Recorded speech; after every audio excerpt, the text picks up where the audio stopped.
ইসলামী আন্দোলন বাংলাদেশ কি ও কেন এ সম্পর্কে কম বেশি আমরা অনেকেই জানি, আবার অনেকেই জানি না।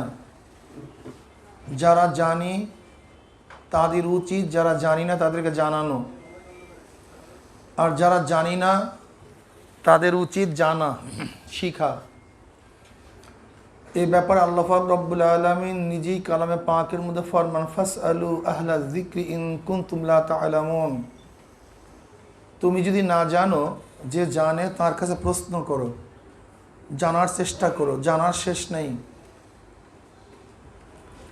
ইসলামী আন্দোলন বাংলাদেশের সূচনাই হয়েছে ঐক্যের ভিত্তিতে।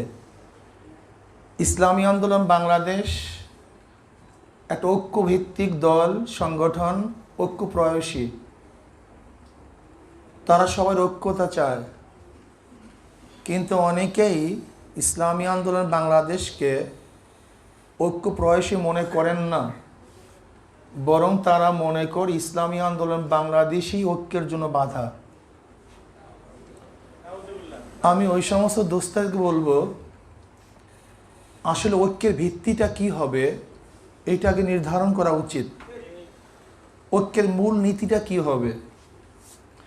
এ কি ক্ষমতা বন্টন নিয়ে ঐক্য, পদ বন্টন নিয়ে ঐক্য, না কোনো নীতি ও আদর্শের ভিত্তিতে ঐক্য হবে? যদি ঐক্যের মূল নীতি আমরা নির্ধারণ করতে পারি, তাহলে ইসলামী আন্দোলন বাংলাদেশের কনসেপ্টটা আমাদের সামনে স্পষ্ট হয়ে যাবে। ইসলামী আন্দোলন বাংলাদেশ কি চায়, কেন তারা সবার সাথে ঐক্য করতে পারে না, কেন তারা সবার সাথে মিলতে পারে না, কেন তারা সবার সাথে জোট করতে পারে না, এই প্রশ্নগুলির জবাব চলে আসবে যদি ঐক্যের মূল নীতি আমরা বুঝতে পারি। ইসলামী আন্দোলন বাংলাদেশ ক্ষমতা ভিত্তিক ঐক্যকে বিশ্বাস করে না।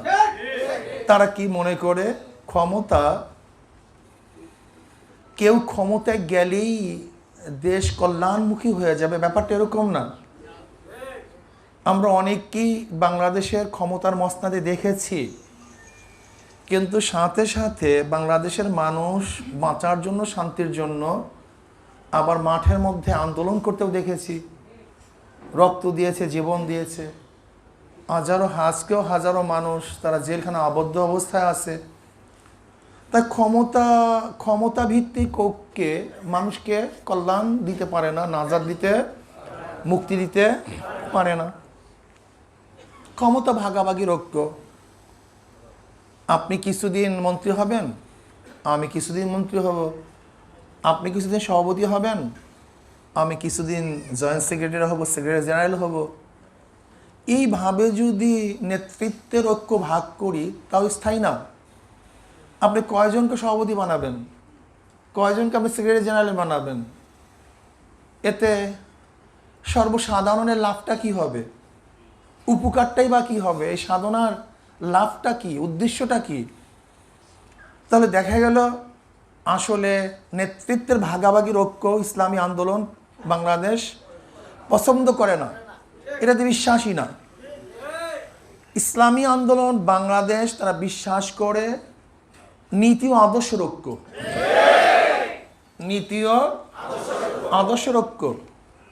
ইসলামী আন্দোলন বাংলাদেশ যেখানে নীতি ও আদর্শ পাবে, সেখানে তাদের নেতৃত্বকে জলাঞ্জলি দিয়েও তাদের সাথে তারা ঐক্য করবে। আমাদের মূলনীতি কি? আমাদের শায়খ মুর্শিদ নব্বরাল্লাহু মারকাদাহু আমাদেরকে যেই মূল নীতি দিয়ে গিয়েছেন, আল্লাহ পাকের শুকর, এক চুল পরিমাণও আমরা সেই নীতি এবং আদর্শ থেকে হটি নাই, আমাদের পদচ্যুতি ঘটে নাই। আব্বা কি বলছেন, শায়েখ কি বলছেন, যে দেখো আওয়ামী লীগের বাবারা, হে আমার বিএনপির বাবারা, আজকেও যদি তোমরা ইসলামী হুকুমাত কায়েম করো, আমি ফজলুল কিন্তু তোমাদের গোলাম হয়ে যাব। ক্লিয়ার কাট কথা। এই বক্তব্যগুলি দিয়ে স্পষ্ট দিয়েছেন যে আমরা আওয়ামী লীগের বিরোধী নই, আমরা বিএনপির বিরোধী নই, আমরা জাতীয় পার্টির বিরোধী নই। এমনকি তিনি কি বলেছেন,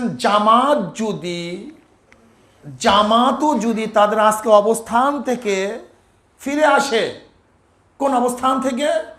হক্কানি উলামায়ে কেরাম তাদের উপরে কোরআন ও হাদিসের ভিত্তিতে যেই প্রশ্নগুলি তুলছে, সেই সমস্ত প্রশ্নগুলির জবাব যদি তারা কার্যক্ষেত্রে দিতে পারে, লিখনিতে এবং বাস্তবে, যদি তাদের আকীদা এবং বিশ্বাস থেকে তারা সরে আসে, আহলে সুন্নাত ওয়াল জামাতের আকীদা তারা গ্রহণ করে, তাহলে জামাতের সাথে আমাদের শত্রুতা নেই।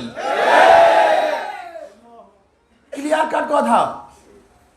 বিএনপির সাথে শত্রুতা নাই, জাতীয় পার্টির শত্রুতা নাই, আওয়ামী লীগের সাথে শত্রুতা নাই, কোনো কমিউনিস্টের সাথে আমাদের শত্রুতা নাই।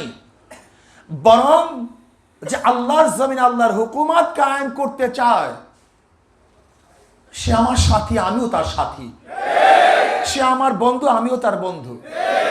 এছাড়া ক্ষমতার বন্টন, ক্ষমতার ভাগাভাগি, নেতৃত্বের ভাগাভাগি, এর ইসলামী আন্দোলন বাংলাদেশ কারোর সাথে ঐক্য করবে না। কাজে চিল্লি করে কোনো ফায়দা নেই। আমাদের কনসেপ্ট একেবারে ক্লিয়ার, একেবারে ক্লিয়ার কনসেপ্ট।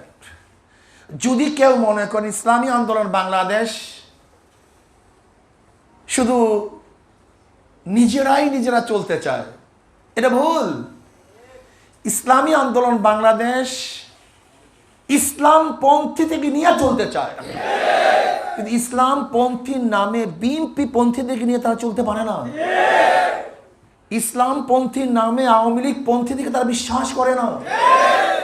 ইসলাম পন্থীর নামে জামাতকে শক্তিশালী করার কোনো শক্তিকে তারা পছন্দ করে না। এটা বুঝতে হবে। ইসলামী আন্দোলন বাংলাদেশ তাদের নেতৃত্ব প্রতিষ্ঠিত করতে চায় না, মানে ইসলামী আন্দোলন বাংলাদেশ মনে করে যার দ্বারা ইসলাম হবে, আল্লাহর জমিন আল্লাহর হুকুমত কায়েম হবে, তারা তাদের সাথে থাকবে, তাদের সাথে আন্দোলন করবে, সংগ্রাম দেবে, জীবন করবে, জীবন দিবে, জীবন বিসর্জন দিবে। ইসলামী আন্দোলন বাংলাদেশ। কাজে আমাদের বন্ধুদেরকে বলবো, যারা উঠান্ত বয়সী কলম ধরছেন, আমাদের ওই সমস্ত বন্ধুদেরকে বলবো, ইতিহাস সম্পর্কে আপনাদের জানা উচিত।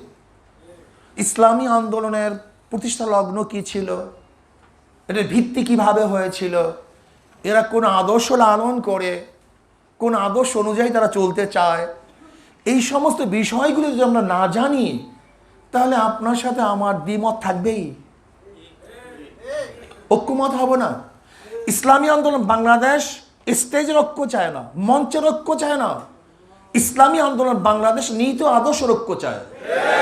তারা কলবি ঐক্য চায়, কলবি ঐক্য, অন্তরের ঐক্য চায়। এবং বিশ্বাস করি, যদি অন্তরের ঐক্য থাকে, তাহলে আমাদের থেকে এক ব্যক্তি অনেক দূরে থাকলেও সে আমার নিকটে, আর অন্তরের ঐক্য না থাকলে, এক চেয়ারেও থাকলে সে আমার থেকে অনেক দূরে। এটা বুঝতে হবে আপনাকে। আপনি ঐক্য বলতে কি বুঝতেছেন? এক স্টেজে বক্তৃতা করা, একই মঞ্চে দাঁড়ানো, একই সাথে খাওয়া, এটা কি ঐক্য? না, এটা ভুল। ঐক্য থাকতে হবে নীতি ও আদর্শের। যদি নীতি ও আদর্শের ঐক্য করি, তাহলে প্রত্যেকের মঞ্চ আমার মঞ্চ, প্রত্যেকের প্ল্যাটফর্ম আমার প্ল্যাটফর্ম, প্রত্যেকের বক্তৃতা আমার বক্তৃতা, প্রত্যেকের চিন্তা আমার চিন্তা, প্রত্যেকের লেখনী আমার লেখনী। কিন্তু যদি মনের ঐক্য না থাকে, আদর্শের ঐক্য না থাকে, একই প্ল্যাটফর্মে আমরা আলোচনা করব ঠিকই, কিন্তু কুলুবহুম শাত্তা, এখান থেকে উঠবো তো তাদের সাথেই তারা মারামারি করব। এর জন্যই তো দেখছেন আজকে ফখরুল ইসলাম সাহেব বিএনপি মহাসচিব, ব্যাস নেতৃত্বের কারণ তার ঘর আবদ্ধ করা হয়, অবরোধ করা হয়, ঢিলা মারা হয়। নেতৃত্বের ঐক্য না, এটা আদর্শের ঐক্য না, নেতৃত্বের ঐক্য। যতক্ষণ নেতৃত্ব আছে ততক্ষণ আমি তোমাকে মানবো, নেতৃত্ব নাই আমি তোমার গায়ে ঢিল ছুড়ব। কি আজীব এক ঐক্য, কি আজীব এক ঐক্য। এই ইসলামী আন্দোলন বাংলাদেশ চায় না। ইসলামী আন্দোলন বাংলাদেশ অন্তরের ঐক্য চায়, আদর্শ নীতির ঐক্য চায়। এ তো রাজনৈতিক এক প্ল্যাটফর্মের ঐক্যর কথা বলছি। আর আমাদের মধ্যে কি ঐক্যতা চাই? ইসলামী আন্দোলনের যারা নেতা কর্মী থাকবেন, তাদের মধ্যেও নীতিমালার ঐক্যতা থাকা চাই। নীতিমালা কি বলছে, এখানে আমার কোনো দ্বিমত চলবে না। নীতিমালা অনুযায়ী আমাকে চলতে হবে, নেতার আনুগত্যতা আমার মধ্যে থাকতে হবে, আদর্শ লালন করতে হবে। একমাত্র আল্লাহর জমিনে আল্লাহর হুকুমত কায়েম করার জন্যই সাধনা করতেছি। দুনিয়া পাওয়ার জন্য, দুনিয়ার নেতৃত্ব অর্জন করার জন্য, দুনিয়ার ক্ষমতা অর্জন করার জন্য, অর্থ উপার্জন করার জন্য আমি আন্দোলন করি না। কাজে যেহেতু আল্লাহর রসুলকে সন্তুষ্ট করার জন্য আমি আন্দোলন করতেছি, আল্লাহর কসম, ওয়া ইন মাতা আলা ফিরাশি ফাহুয়া শাহিদ। যদি আল্লাহর রসুলের উদ্দেশ্যে আপনি কাজ করেন, যদি আপনার মধ্যে নিয়ত থাকে আমি শহীদ হতে চাই, নিয়ত থেকে শহীদ হতে চাই, আল্লাহ তুমি আমাকে শহীদে মৃত্যু দান করো, যদি ওই ব্যক্তি তার বিছানায়ও মারা যায় তাহলে সে শহীদ হবে। কিন্তু তার নিয়ত যদি গড়বড় থাকে, যদি যুদ্ধের ময়দানেও মারা যায়, আল্লাহর কাছে কিছু পাবে না, কিচ্ছু না, কিচ্ছু না। কাজে আপনাদের নিয়তকে সহি করতে হবে, এখানে ঐক্যবদ্ধ হতে হবে, আমাদের নিয়ত সহি, নীতিমালা অনুযায়ী আমরা চলবো, সাংগঠনিক শৃঙ্খলা মেনে চলবো। নেতারা যে আদেশ করেন আমার বুঝে আসুক অথবা নাই আসুক, শরিয়া সম্মত পর্যন্ত আনুগত্য করবই করব, এখানে কোনো দ্বিমত করব না। আমি যেটা ভালো মনে করি এইটা ভালো নয়, বরং সংগঠন যেটাকে ভালো মনে করে সেইটাই ভালো। আমি যেটাকে ভালো মনে করি এইটা ভালো নয়, বরং আমার নেতা যেটা ভালো মনে করে সেইটাই ভালো হবে। কি বলা ঠিক না? হ্যাঁ, আমার চেয়েও যদি দুর্বল কোনো ব্যক্তিকে আমার উপরে নেতৃত্ব প্রদান করে আমাকে মানতে হবে। আমার চেয়ে অনেক দুর্বল, আমি তার চেয়ে অনেক সবল, শিক্ষার দিক থেকে সবল, সব দিক থেকে সবল, কিন্তু সংগঠন নির্ধারণ করছে এই ব্যক্তিকেই সেই আমার নেতা। এখানে ঐক্যতা থাকতে হবে, দ্বিমত পোষণ করা যাবে না, তার সব ভেঙ্গে চলে তছনছ হয়ে যাবে। এটা মনে রাখতে হবে আপনাকে। যদি একজন হাফসি গোলামকে আমার নেতা বানিয়ে দেওয়া হয় শরিয়ার সম্মতভাবে, সে আমার নেতা, এখানে কোনো দ্বিমত পোষণ করব না। যদি আপনার আপুসের মধ্যে ঐক্যতা রক্ষা করতে পারেন, ইসলামী আন্দোলনকে ধ্বংস করার ক্ষমতা কাউ থাকবে না, কোনো শক্তি এটাকে ধ্বংস করতে পারবে না, এটা বাড়তেই থাকবে। আপনার চিন্তার উপর, আপনার মতের উপরে সংগঠনের মতকে প্রাধান্য দিতে হবে, আপনার চিন্তা, আপনার ভাবনার উপরে নেতার নেতৃত্বকে গ্রহণ করতে হবে। আপনাকে ভাবতে হবে আমি জ্ঞানী নয়, সংগঠন জ্ঞানী, আমার মত নয় সংগঠনের মত, আমি বুদ্ধিমান না সংগঠন বুদ্ধিমান। কাজে সংগঠন যা বলবে সেইটি আমার মত, সেইটি আমার পথ, সেইটি আমার আদর্শ, সেইটি আমার নীতি। যদি এই কনসেপ্টের আপনারা চলতে পারেন, এই সংগঠন ভাঙবে না, কেউ ধ্বংস করতে পারবে না, এটার ক্ষয় হবে না, এটা বাড়তেই থাকবে। কাজে আল্লাহ পাক রব্বুল আলামিন আপনাকে আমাকে এই কথাগুলি মানার তৌফিক দান করেন। আর আগামীতে নির্বাচন আসতেছে,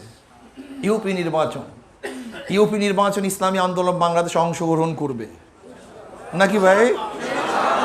সাধ্য অনুযায়ী তারা চেষ্টা করবে, সাধনা করবে। বলতে পারেন হুজুর নির্বাচনের অবস্থা খুবই খারাপ। হ্যাঁ, খারাপ ঠিকই আছে, কিন্তু নির্বাচনের আগ দিন পর্যন্ত তো মাঠ তো আমাদের থাকবে।